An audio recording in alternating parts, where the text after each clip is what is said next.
Olá, alunos do Cálculo Numérico, tudo bem? Eu preparei esse vídeo para ajudá-los no estudo da prova P1, revendo todos os conceitos principais que a gente estudou nessa primeira parte do curso.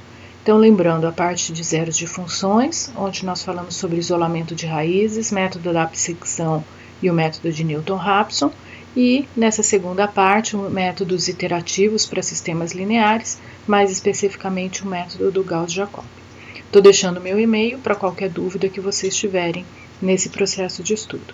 Lembrando que esse vídeo não substitui estudar o material de sala, material do caderno, os slides de aula, os resumos de aula e fazer os exercícios das listas de exercícios que eu deixei no portal para vocês com o gabarito.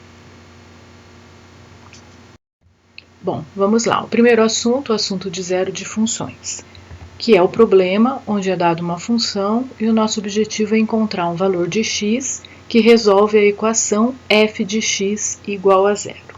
Um exemplo, suponhamos que a função f de x é e elevado a x mais 2x à quarta menos 3x quadrado menos 3. O problema é resolver a equação, ou seja, obter o valor de x para o qual e elevado a x mais 2x à quarta menos 3x quadrado menos 3 resulta em zero. Esse não é um problema trivial de ser resolvido através de técnicas algébricas e, por isso, as técnicas numéricas fornecem, de uma maneira razoavelmente boa, valores aproximados para o x, que é chamado a solução da equação ou o zero da função. Então, nesse caso, o nosso objetivo é encontrar um método que nos permita encontrar esse valor de x, mesmo que seja aproximado. O problema de zero de função, graficamente, consiste em encontrar, dado a função, como esse exemplo que nós temos aqui, na realidade esse gráfico, como eu expliquei para vocês em sala de aula, é o gráfico que a gente pode desenhar no Google, digitando a equação da função, na verdade digitando a fórmula da função no Google, nós conseguimos aí obter o gráfico dessa função. Graficamente, o problema de encontrar o zero da função ou de resolver a equação é encontrar os valores onde essa curva vai interceptar o eixo x. Afinal, quando ela corta o eixo x, o x para o qual ela intercepta o eixo x corresponde ao y igual a zero, ou seja, f de x igual a zero, que é o que nós estamos procurando.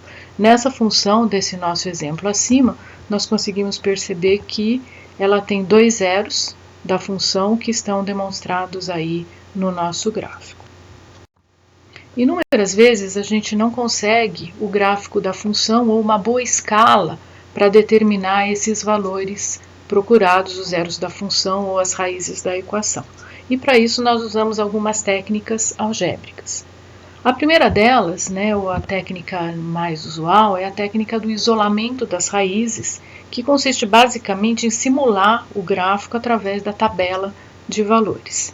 E ele utiliza, nessa parte do isolamento, a gente usa, ou a gente se apoia no teorema chamado teorema de Bolzano, que diz que se a função dada é contínua num intervalo AB conhecido e que f de A vezes o f do B resulta num valor negativo, então existe uma raiz da função f de x nesse intervalo AB. Então a raiz está entre os valores A e B.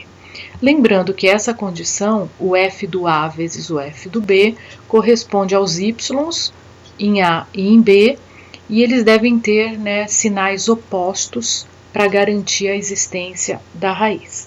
Lembrando, como nós discutimos em sala, que o fato desse produto não ser negativo não significa que não tem raiz nesse intervalo. Simplesmente a gente não pode garantir a existência. Então o teorema afirma que se há mudança de sinal no valor da função, dentre o A e o B, então, com certeza, existe pelo menos uma raiz nesse intervalo. De fato, esse teorema ajuda bastante quando a gente não consegue um gráfico adequado para a função com uma escala boa para eu fazer essa detecção. Aqui o nosso exemplo, o mesmo exemplo anterior, da função e elevada a x mais 2x à quarta menos 3x² menos 3. E nesse caso, eu calculei uma tabela de valores, dados os valores de x entre menos 3 e 3, com intervalo 1, eu calculei, aqui nessa tabela, o valor da função. Então, substituí menos 3 no valor de x, menos 2, menos 1 e assim por diante. Lembrando que é interessante que depois vocês refaçam essas contas, especialmente para ter agilidade na calculadora, o que é muito importante. Eu discuti com vocês que toda calculadora científica já tem essa tecla da exponencial, tá? Então, espero que vocês saibam bem usar. Qualquer dúvida é só me perguntar por e-mail ou por algum tipo de mensagem no Integris.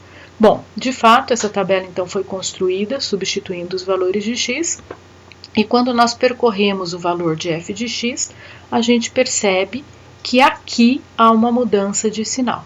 Então, o valor da função era 132,0498, passou a 17,1353, quando x era menos 2, e passou ao valor negativo, menos 3,6321, quando x passou a ser menos 1. O que isso está dizendo para a gente em relação ao comportamento da função e aplicando o teorema de Bolzano? O valor da função, o f do x, era positivo e passou a ser negativo. Então, é exatamente o que o teorema do Bolzano afirma. Se você encontra valores de a e b, onde o valor da função em a vezes o valor da função em b resulta num número negativo, você pode garantir que existe uma raiz nesse intervalo. E nesse caso, o intervalo onde está a raiz é menos 2 e menos 1. Então, o número procurado, o x, que resolve a equação igual a zero, ou o x, que é o zero da função, está entre menos 2 e menos 1. Claro que nós podemos continuar olhando essa tabela, e nesse caso nós encontramos uma nova troca de sinal no valor da função. Então, aqui, quando o x é 1, o valor da função é menos 1,2817, e quando o x é 2, o valor da função passa a ser 24,3891. Bom, o que isso está dizendo em termos de gráfico? Que muito provavelmente a função vai cortar o eixo x, ou na verdade que a função vai cortar o eixo x nesse intervalo. O teorema de Bolzano é verificado, já que o f do A é negativo, o f do B é positivo, e quando a gente calcula o f do 1 vezes o f do 2, resulta num número negativo. Isso significa que existe uma raiz da equação f de x igual a zero, ou existe um zero da função, que está no intervalo 1, 2, ou seja, é um número que está entre 1 e 2. Com isso, nós conseguimos fazer o que a gente chama no cálculo numérico de isolamento da raiz da equação ou isolamento do zero da função. Esse é um primeiro passo. Claro que no gráfico a gente também pode fazer esse isolamento. O gráfico eu dependo de uma escala boa ou de um bom recurso para fazer o gráfico, e a tabela eu dependo também dos cálculos e dessa análise em termos do valor da função. Mas já é um primeiro passo, no momento em que quando eu tenho que resolver uma equação que eu não tenho uma fórmula simples, uma fórmula algébrica para resolver, eu consigo pelo menos fazer uma estimativa desse valor através desse intervalo. Nesse curso a gente estudou ainda uma maneira de refinar esse isolamento da raiz. O fato de eu encontrar uma raiz, por exemplo, entre 1 e 2, saber que a raiz está entre 1 e 2 já é um grande avanço. Mas, em termos de precisão, especialmente em problemas de engenharia, esse intervalo ainda é grande, eu preciso de uma precisão do meu resultado maior. E aí nós estudamos o primeiro método que faz esse refinamento desse intervalo, ou faz o refinamento do zero da função, de modo a conseguir um valor bem mais aproximado, de modo que a gente consiga um erro pequeno no sentido de aproximação e precisão.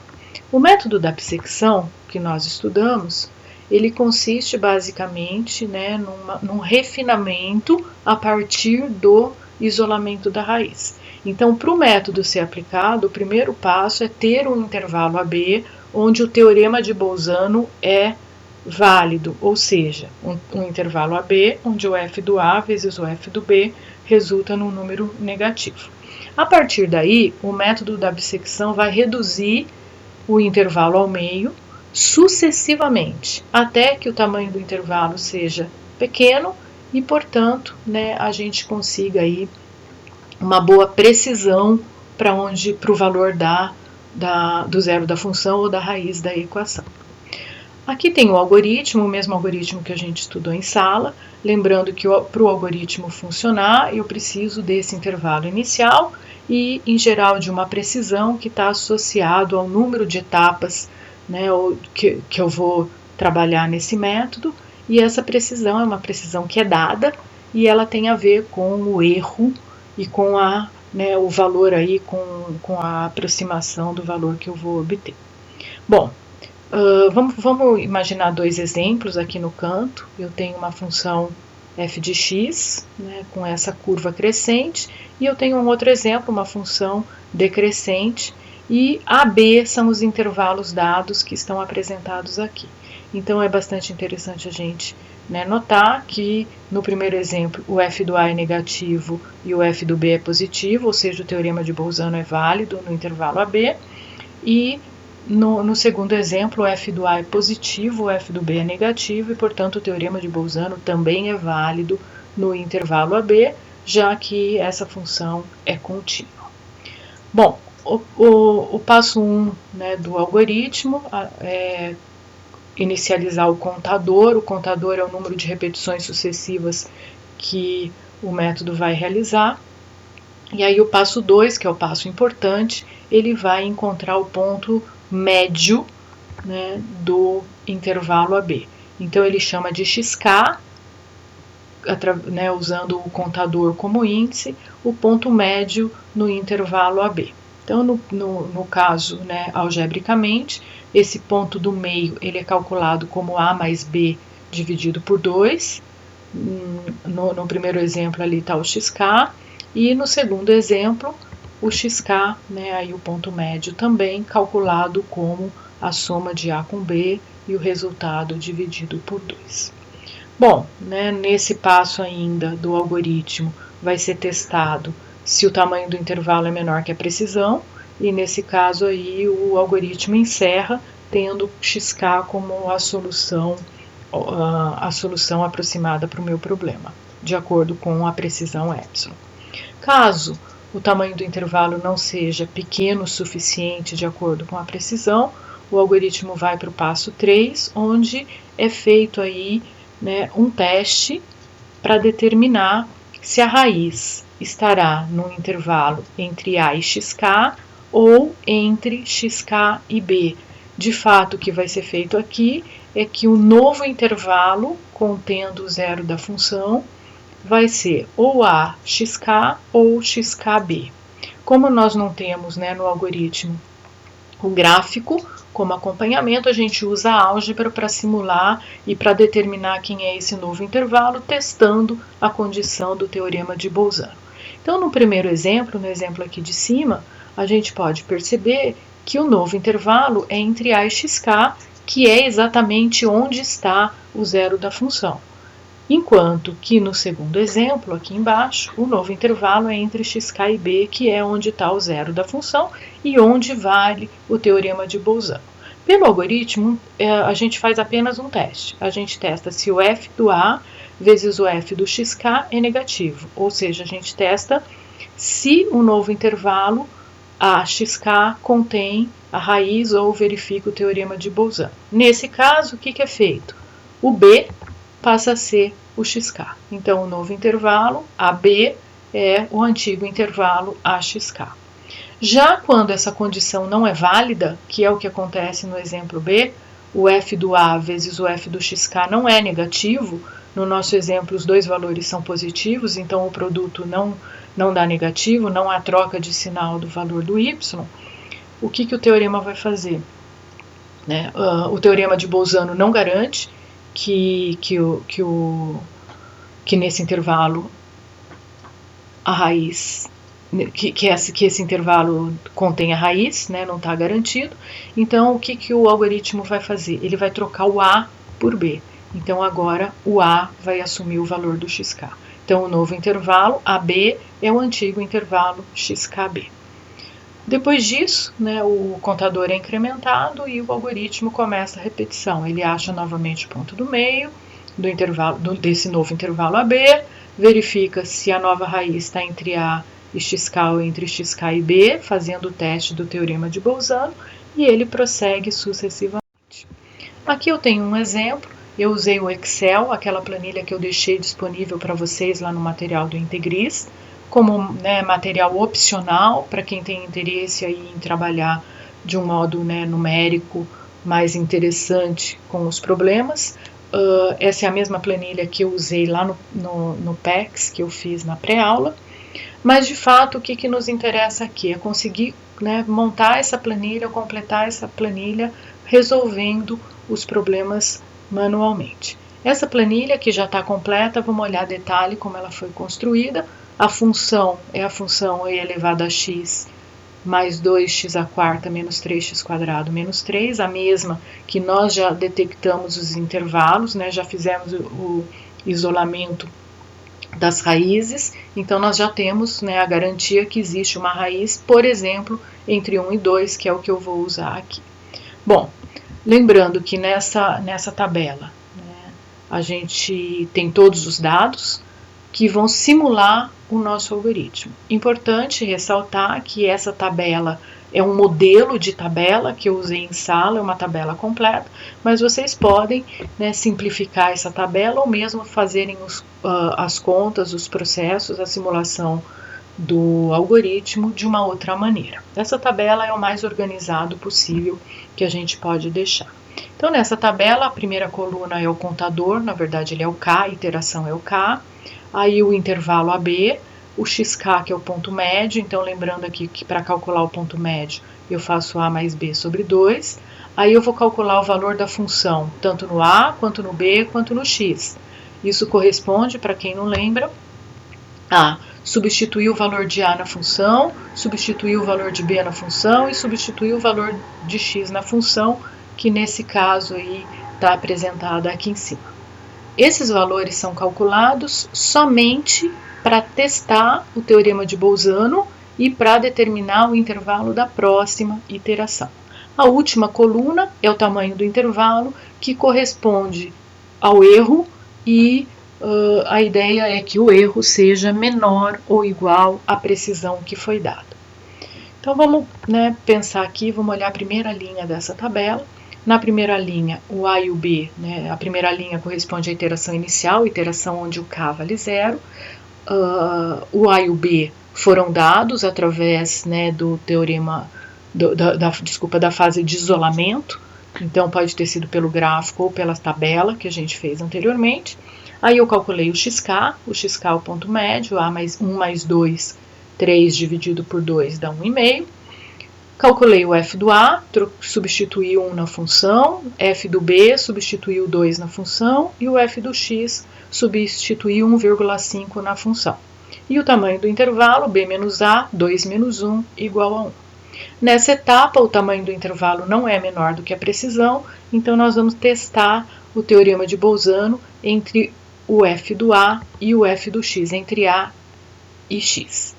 Nesse caso, podemos perceber que o f do A é um número negativo, o f do x é um número positivo, então quando eu faço o produto vai dar negativo.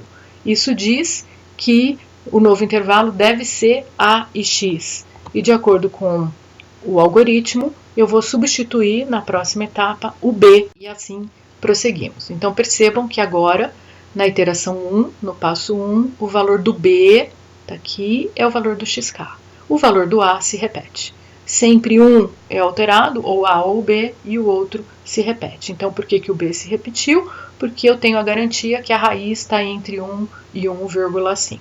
E aí eu prossigo, calculo o ponto médio com a fórmula, substituo os valores na função, o f do A, para calcular f do A, f do B ou f do x, e calculo aqui o tamanho do intervalo, que é 0,5, B menos A, ainda não é menor do que a precisão. Então, prosseguindo, vou testar o teorema de Bolzano entre A e xk. Mais uma vez, a gente percebe que o f do A vezes o f do xk é negativo. Tá aqui o f do A é negativo, o f do xk é positivo, o produto vai dar negativo. Então, de acordo com o algoritmo, eu vou trocar na próxima iteração o b por xk. Então, o b vai ser xk e aqui nós temos o resultado. Então, o A se mantém e o b agora passa a ser 1,25, que era o valor do xk. Continuo completando os dados, né, dessa linha da iteração 2, o valor do f do A, substituindo 1 na função, o f do B, substituindo 1,25 na função, e o f do x, substituindo 1,125, que é o ponto médio, na função. O valor de b menos a, que é o erro, é 0,25, ainda não é menor do que a precisão. De acordo com o algoritmo, então, eu vou testar se o teorema de Bolzano é válido entre A e xk. Quando eu calculo f de A vezes f de xk, o resultado vai dar positivo, podemos ver aqui, ó, o f do A é negativo, o f do B também é negativo. Negativo vezes negativo é positivo e, portanto, o teorema de Bolzano não é válido entre A e xk. De acordo com o algoritmo, então, na próxima etapa, o A vai ser alterado para x. A partir do x0, eu calculo x1, só voltar aqui. Eu calculo x1 através da fórmula x0 menos f de x0 dividido por f' de x0.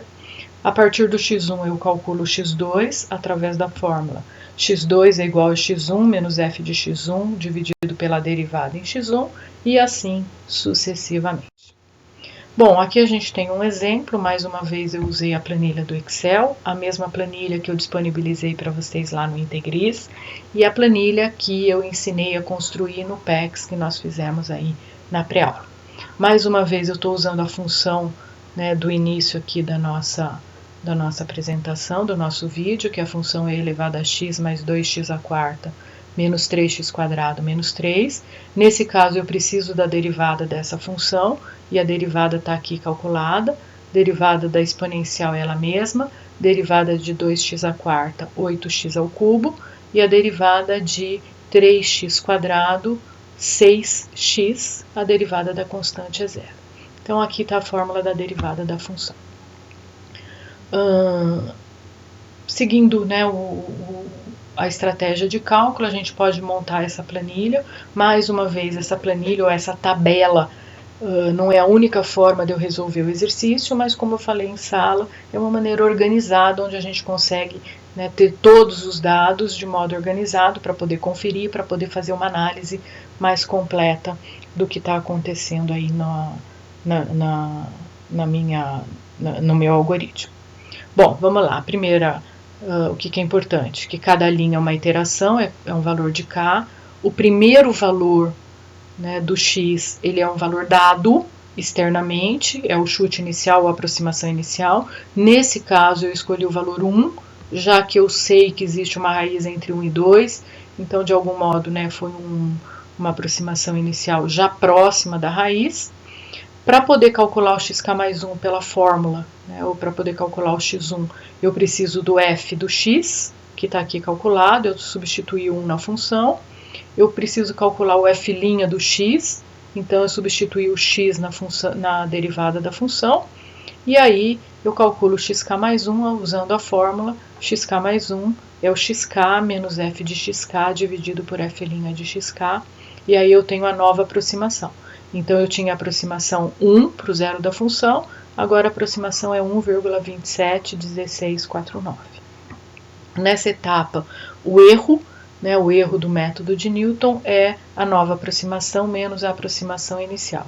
A gente discutiu isso em sala de aula, porque de fato o método de Newton, quando ele está convergindo, os valores de x acabam não mudando. Então, eu meço, né, essa diferença para saber que não há mudança e que, portanto, eu estou me aproximando da solução do problema. Então, o erro é medido por essa diferença, lembrando que a diferença é em valor absoluto, porque o erro é sempre um número positivo, tá? As barras é o valor absoluto dessa diferença. Bom, o que é importante? Que o valor do x ele é calculado por uma fórmula, mas que quando eu tenho o x da iteração 0, ele é o x1 de fato, ele vai ser, né, o x da próxima iteração, o x dado.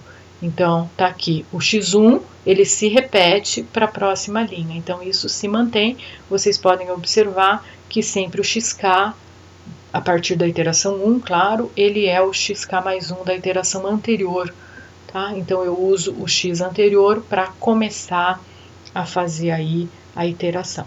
E aí eu prossigo, calculo f do x, a derivada, nesse ponto, né, nesse ponto x, e calculo o xk mais 1, que nesse caso é o x2, e o valor do erro. Já dá para perceber que o erro decai muito rapidamente, de fato esse decaimento é quadrático, né, que é o que assegura aí a rapidez do método de Newton. Dá para provar isso matematicamente, que a convergência é quadrática, e a gente consegue ver esse fato, especialmente nesse exemplo, né, como cai rapidamente o erro, ou seja, né, se o erro diminui, eu estou com uma boa precisão, então eu estou me aproximando muito rapidamente da solução. Então, aqui com 4 iterações, com 4 etapas, eu consigo achar o valor de x, que é a minha solução, que é 1,18482, que de fato no método da bissecção eu só consegui obter na iteração 17 com essa precisão. E na verdade a precisão aqui está até menor, da ordem de 5,12 vezes 10 a menos 8. Tá? Então a solução x4 está dada aqui, mas né, de fato eu já tenho a solução x5. Então eu deixei a x4, porque eu estava pensando aí na iteração 4, mas eu já tenho a iteração, eu já sei o x5, que não muda, né? De fato ele tem uma mudança, mas a mudança é a partir da 8ª casa decimal, e aqui a gente não está, né, vendo, porque só estou exibindo aí as 5 primeiras casas decimais. Então, a solução aproximada é x4 ou x5, né, tanto faz, e o erro está dado aqui 5,12 vezes 10 a menos 8. Tá? Esse é um método que é considerado o método, né, mais rápido, o melhor método que nós temos para zero de função. De fato, a gente estudou naquela atividade complementar que todo mundo fez aí para ponto, né, a atividade extra para ponto na média, onde vocês trabalharam com o método da secante. O método da secante não é melhor que o método de Newton-Raphson, mas ele é um método que é similar ao método de Newton e que não necessita da derivada. Ele troca o cálculo da derivada por uma derivada aproximada. Ele converge, né, ele é quase tão bom quanto o método de Newton, mas ele, né, de fato, ele não supera, né, a rapidez de convergência do. Bom, o último assunto que a gente tem nessa primeira parte do curso passa a ser o assunto de sistemas lineares. Como eu falei para vocês, os sistemas lineares que todo mundo já estudou em algum outro momento do curso, né, de graduação, aqui na Metrocamp, quem já fez álgebra linear, né, no semestre anterior, no semestre ou nos semestres anteriores, trabalhou com um problema de sistema linear, mas ele está aqui no cálculo numérico porque a gente vai estudar o sistema linear como, né, como uma generalização, como um conjunto de equações que a gente trabalha em zeros de funções, e além disso a gente vai estudar um método alternativo para resolver sistema linear, que é um método iterativo, um método numérico para essa resolução. Bom, aqui só em linhas gerais, um sistema linear é composto com uma sequência de equações. A gente pode ver essas equações, né, cada uma delas isolada, como um problema de zero de função. Nesse caso aqui eu tenho um exemplo onde eu tenho 3 equações. As equações estão sobre as variáveis x, y, z, e o objetivo num sistema linear é resolver não apenas uma equação de cada vez, mas resolver todas as equações simultaneamente. Bom, toda equação, né, ou todo sistema de equação que é do tipo linear, nesse caso, né, as variáveis não estão elevadas ao quadrado, não estão multiplicadas entre si. No caso do sistema ser linear, eu tenho sempre a forma matricial equivalente de descrever esse sistema. Então, eu tenho a parte, né, dos coeficientes, que é uma matriz numérica, a parte das variáveis, que é uma matriz de variáveis, e a parte das constantes, que são os valores aí que não estão associados com nenhuma variável. Então, eles são os constantes. No sistema linear acima, a gente pode identificar a matriz dos coeficientes, coeficiente de x, de y e de z nessa sequência. Então, 1, 1, 1. Na segunda equação, os coeficientes são 2, 1 e menos 1. E na terceira equação, os coeficientes de x, y e z são respectivamente 3, 1 e 1. As variáveis x, y, z e o vetor aqui, a matriz das constantes 2, 1 e 4. Quem lembra, né, essas matrizes são importantes porque os métodos de resolução, seja o método de Cramer, que usa determinante, seja o método do escalonamento, ele precisa, né, do problema aí na forma matricial para poder trabalhar e chegar na solução do x, y e z. De fato, a solução são os valores de x, y e z que resolvem simultaneamente as equações do sistema. Bom, o que nós estudamos nessa parte do curso foi um método que é do tipo iterativo para chegar na solução desse sistema linear. O método iterativo é o método numérico que, portanto, não chega na solução exata, ele chega na solução aproximada. É importante a gente discutir que se eu tenho uma estratégia de chegar na solução exata, né, eu só uso a solução aproximada. Eu não deveria, na realidade, usar uma solução aproximada. Se eu consigo a solução exata, para que conseguir a solução aproximada? O que eu falei para vocês é que em muitos problemas a gente só quer a ordem de grandeza da solução, e aí um método iterativo, um método aproximado, dá essa ordem de grandeza rapidamente, mais rápido do que aplicar um método para obter a solução exata. E além disso, mesmo os métodos de obtenção de solução exata, eles têm o problema do erro de arredondamento. Então, eles têm algumas particularidades que, por causa do arredondamento dos valores, eu posso, né, me distanciar da solução, o que já não acontece com o método iterativo. O método que a gente estudou é o chamado método Gauss-Jacobi, que considera, né, uma solução de um sistema linear como, né, o conjunto das variáveis, o conjunto de valores para as variáveis, aqui de uma maneira geral, x1, x2, xn, que no nosso caso é o x, y, z, então a gente chama de x maiúsculo a solução do sistema.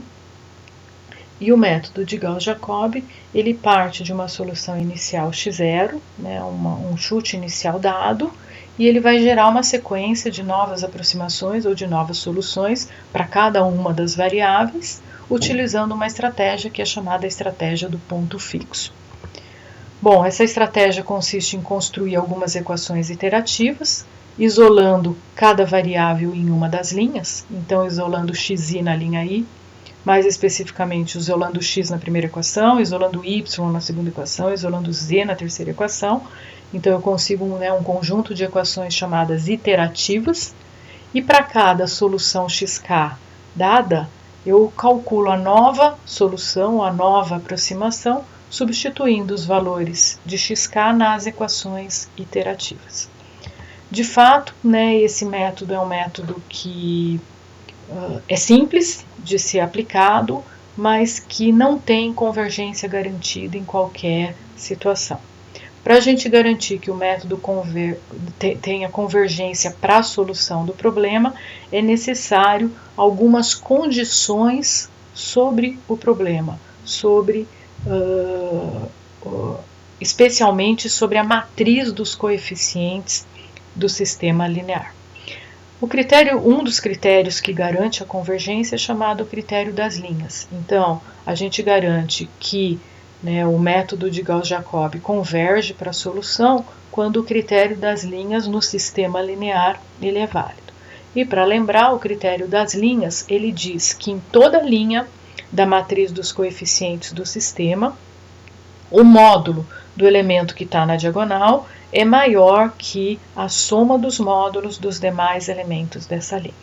Então, é importante ressaltar aqui, se o critério das linhas é válido, então eu tenho garantia de convergência. Se ele não é válido, eu não tenho a garantia de convergência. Possivelmente não vai convergir, mas existem alguns casos em que, mesmo não verificando o critério das linhas, a convergência ocorre, tá? Mas, né, o que a gente vai ver aqui é que, testando o critério das linhas, eu já tenho certeza, né, se o método vai convergir ou não, a partir de qualquer chute inicial. Isso é importante, tá? Qualquer aproximação inicial x0, como a gente ressaltou. Bom, vamos pegar um exemplo aqui. Eu tenho que resolver esse sistema, x mais 5y mais z igual a menos 8. Segunda equação, 2x mais 3y mais 10z igual a 6. E a terceira equação, 10x mais 2y mais z igual a 7. Bom, se eu quero aplicar o método de Gauss-Jacobi nesse exemplo, a primeira coisa que eu noto é que o critério das linhas não é válido. Então, vamos olhar a primeira linha. Na primeira linha, o coeficiente que está na diagonal é o coeficiente do x, tá? Então, só para reforçar, diagonal é o coeficiente do x na primeira linha, diagonal é o coeficiente do y na segunda linha e diagonal é o coeficiente do z da terceira linha. Quando eu olho a primeira linha, o coeficiente da diagonal, que é o coeficiente do x, que é 1, ele não é maior que a soma dos outros coeficientes em valor absoluto. Então, 1 não é maior do que 5 mais 1.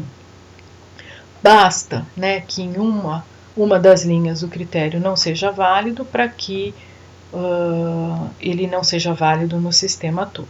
Então, nesse caso, se eu aplicar o método de Gauss-Jacobi para esse sistema, eu não garanto que eu vou convergir ou que o método vai se aproximar da solução do sistema linear. Então, uma estratégia, né, já que o critério das linhas não é válido, uma das estratégias é tentar trocar as linhas do sistema de posição. Eu sei que fazendo a troca de linhas eu não altero a solução do sistema, então nesse caso o que eu vou fazer? Eu vou tentar fazer essa troca para garantir a convergência do método. E de fato, nesse exemplo eu consigo. Isso nem sempre acontece, mas nesse exemplo, vamos lá, se eu pego a terceira linha e faço ela ser a primeira linha, 10x mais 2y mais z, agora o elemento da diagonal, que é o coeficiente do x, é 10. E 10, em valor absoluto, é maior do que 2 mais 1, que são os demais coeficientes dessa primeira linha. Então, nesse caso, o critério das linhas está sendo válido para a primeira equação.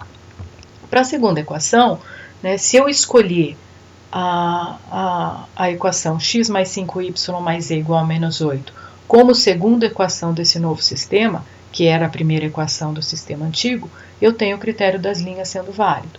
Lembrando que na segunda equação o coeficiente da diagonal é o 5, o coeficiente do y, e em valor absoluto, tá? Lembrando que se tivesse sinal não conta, em valor absoluto ele é maior do que a soma dos demais elementos dos coeficientes dessa linha, 1 e 1.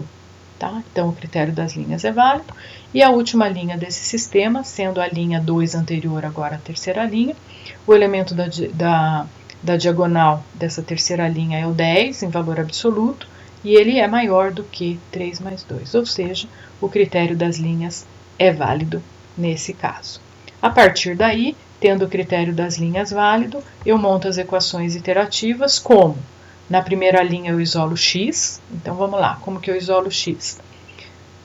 A equação ao isolar o x vai ficar 7 menos 2y menos z, daqui, tudo isso dividido por 10. Isolo o y na segunda equação, então a segunda equação vai ficar y igual a menos 8 menos x menos z, tudo isso dividido por 5. E na terceira linha eu isolo z igual a 6 menos 2x menos 3y, tudo isso dividido por 10.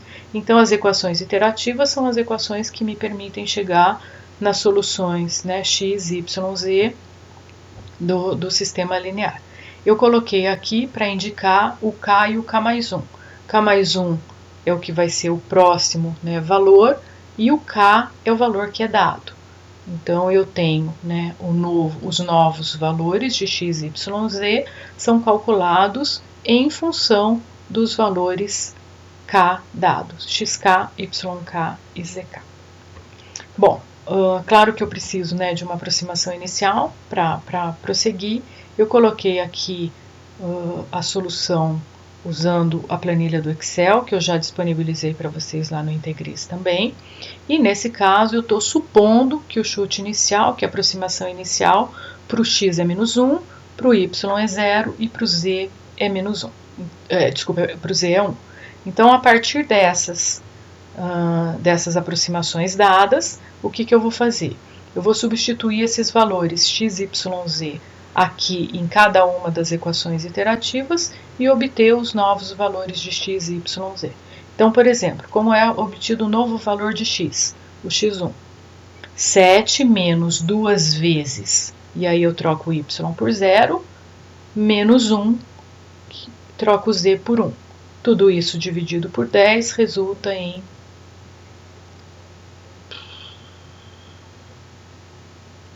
0,6. Tá? Ok, tá certo aqui, tá bom? Então, o x é menos 1, o y 0 e o z é 1, eu tenho o novo valor de x. Como que eu consigo o novo valor de y? Mais uma vez, substituindo os valores dados em x0. Então, o novo y é menos 8, menos o valor do x, que é menos 1, menos o valor do z, que é 1. Realizo tudo isso dividido por 5, eu tenho o novo valor de y, menos 1,6. E o novo valor de z, o z1, ele é calculado como 6 menos 2 vezes menos 1, que é o x anterior, menos 3 vezes y, que é menos 3 vezes 0, tudo isso dividido por 10, e aí eu tenho o novo z como 0,8. A partir desses valores de x1, eu vou calcular a nova aproximação x2. Como?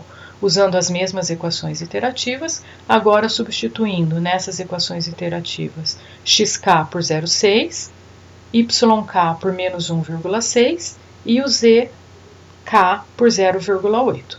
Então, eu fazendo essa substituição, eu tenho os novos valores de x, y e z, sucessivamente. Aqui eu fui até a iteração 10, tá? Quando parar? Na verdade, a gente para quando o erro é pequeno. A formalização aqui, né, do erro é quando a gente tem, né, o xk mais 1 menos o xk em valor absoluto menor do que uma determinada precisão dada. Aqui, como eu parei na iteração 10, x10, a minha solução é aproximadamente x igual a 1, aproximadamente y igual a menos 2 e aproximadamente z igual a 1. Estou usando 4 casas decimais de aproximação. O erro dessa aproximação é o x10 menos x9, em valor absoluto. Como nós temos 3 valores, então eu faço a diferença em x, né, do x10 para o x9, a diferença do y, do x10 para o x9, e a diferença do z, do x10 para o x9. E aí a gente tem o erro no x, o erro no y e o erro no z. Normalmente, quando a gente quer fornecer apenas um erro, para a solução a gente pega o maior valor. Nesse caso, então, o erro, a maior diferença é a do z. Então, o meu erro dessa aproximação é 0,000040. Bom, esse é o método do Gauss-Jacobi. Eu pedi para vocês pesquisarem na lista de exercícios 3 o método do Gauss-Seidel, que é uma implementação um pouco mais eficiente, que tende a tornar o método do Gauss-Jacobi mais rápido, mais ágil, que, né, de fato aí quem já fez a pesquisa ou quem está fazendo a pesquisa vai perceber que o que é feito é usar, né, para calcular o y, usar o valor do x que já foi calculado anteriormente. Para calcular o valor do z, eu uso o valor do x e o valor do y que já foram calculados, né, nessa etapa, ao invés de usar o anterior. Então, ele, né, é um método aí que tende a ser um método um pouco mais rápido e talvez aí um método um pouco mais inteligente, porque ele usa já os novos valores de x para calcular o y, os novos valores de x e y para calcular o z. Tá? Bom, aqui eu encerro então a nossa revisão de conteúdos básicos. Bom estudo para todo mundo. Estou deixando meu e-mail para qualquer problema, qualquer dúvida. Lembrando que aqui eu tentei revisar com vocês os conceitos básicos e principais que a gente estudou em sala de aula, mas o vídeo, né, mais uma vez, não substitui refazer todos os exercícios conferir todos os dados, estudar o material e os resumos, os materiais de aula e os resumos que eu deixei lá no Integris para vocês. Obrigado, bom estudo para vocês.